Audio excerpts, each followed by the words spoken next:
friends, and how are you? Well, I'm your friend Anya Emanuela, and today we are going to be looking at the part 3 of our topic on the sacraments. The next sacrament on roll is confirmation, and I want you to give me attention as I take a cursory look at it.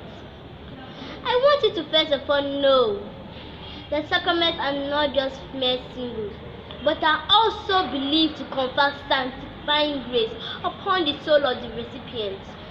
Now, what is confirmation? Confirmation is a sacrament by which we receive the Holy Spirit in order to make us strong and perfect Christians and servants of Jesus Christ. Who is the ordinary minister of confirmation? The ordinary minister of confirmation is a bishop. How does the bishop administer the sacrament of confirmation? The bishop administers the sacrament of confirmation by praying that the Holy Spirit may come down upon those who are to be confirmed, and by laying his hands on them and making the sign of the cross with chrism on their foreheads, at the same time pronouncing certain words. What are the words used in confirmation? The words in confirmation are these. Then the bishop will mention the name of the person. For instance, Rita received the gift of the Holy Spirit. Like I said in the beginning, there is no teaching of the church without biblical foundations.